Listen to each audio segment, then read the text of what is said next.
올해 들어 미국 증시가 강세를 이어가고 있죠. 세계 최대 자산운용사 블랙록이 미국 주식에 대한 전망을 상향 조정하며 낙관론을 펼쳤습니다. 30일 미국 투자 전문 매체 마켓워치에 따르면 블랙록은 미국 주식 전망을 중립에서 비중 확대로 상향 조정했습니다. 블랙록은 올해 미국 증시가 AI, 인공지능 주도로 랠리를 지속할 것으로 내다봤는데요. 물가 상승률 완화, 금리 인하 등 기대감으로 기술주가 높은 수익률을 낼 것이란 분석입니다. 블랙록은 시장은 경기 침체 없이 물가 상승률이 2%까지 떨어지는 연착륙을 예상한다면서 또 연방준비제도가 빠르면 올해 상반기부터 금리 인하를 시작할 가능성도 있다고 설명했고요. 그러면서 스탠더드 앤드 푸어스, S&P 500의 상승 모멘텀이 향후 6개월에서 12개월 동안 지속할 수 있다고 덧붙였습니다. 미국 증시는 연초부터 연일 사상 최고치를 기록하고 있죠. 현지 시간 지난 29일 S&P 500은 0.76% 상승한 4,927.93의 마감, 6거래일 연속 사상 최고치를 경신했는데요. 다우지수도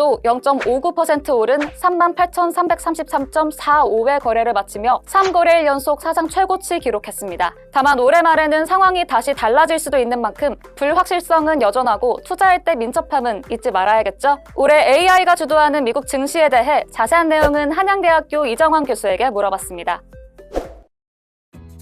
블랙록은 그동안 지속해서 미국 주식시장에 대한 부정적인 시각을 제공해왔습니다. 탈세계화 등 그다음에 미중 무역 갈등 등으로 인해서 인플레이션이 생각보다 안 내려갈 것이다. 결국은 경기 침체가 나타나면서 주식시장에 부정적인 역할을 할 것이다 라고 이야기했습니다. 근데 미국 주식에 대해서 투자 의견을 비중 확대로 바꿨죠. 사상 최고치에 오른 상황에서 지금 사라고 권유하는 시장인데 지금 S&P 500이 코로나19 시절에 어떠한 확장 넘어가기 시작했는데 이런 사상 최고치에 오른 상황에서 더 사라고 이제 권유하기 시작했다라고 보시면 될 것 같습니다. 최근 이제 차트들을 보면은 조금 특이한 현상들이 발견이 되는데 독일의 유로스탁스라든지 이런 주식들이 코로나19 시점에 정고점을 다 돌파하기 시작했거든요. 일본 역시 뭐 최근에 주가가 굉장히 많이 오르면서 당연히 이제 코로나19 시점에 정고점을 돌파한 이런 상황입니다. 인도도 비슷하고요. 안 좋은 나라들 뭐 꼽자면 중국, 한국, 베트남 이 정도가 되는데 미국 중심의 시장들, 미중 무역 갈등에 의해서 혜택을 볼 것 같다는 시장들은 금리가 아직 떨어지지 않았음에도 불구하고 주가가 상승하는 양상들이 보이고 있다는 점에서 시장의 기대감들이 조금 형성된 것이 아니냐라는 의견들이 좀 나오고 있는 게 사실입니다. 더 올라갈 수 있다는 이야기죠. 근데 이런 리스크들이 어떻게 확정이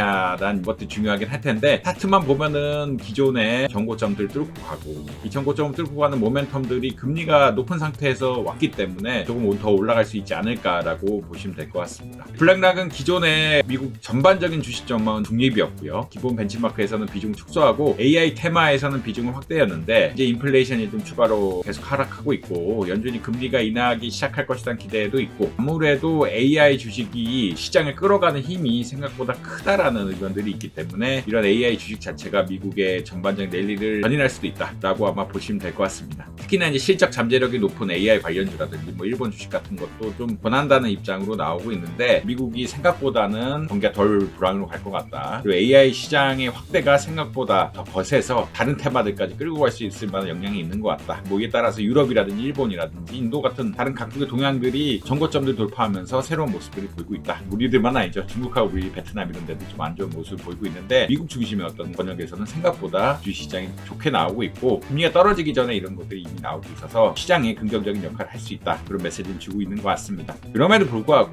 주식시장이라는 것은 선반영의 이슈가 있고 언제 떨어질지 모르는 상황, 금리 같은 것들이 어떻게 될지 모르고 물가 같은 것들이 확실하게 어떻게 진행될지 모르는 것들 그리고 미국 경제라는 것이 2021년 코로나19를 통해서 많이 바뀌긴 했지만 트럼프 리스크도 있고 다른 여타 리스크들이 어떻게 반응하는지가 기존의 어떤 경제학으로 좀 설명이 어렵거든요. 이런 걸 종합적으로 고려해서 결국 투자를 결정해야 되는 게 아니냐 그렇게 판단할 수 있을 것 같습니다.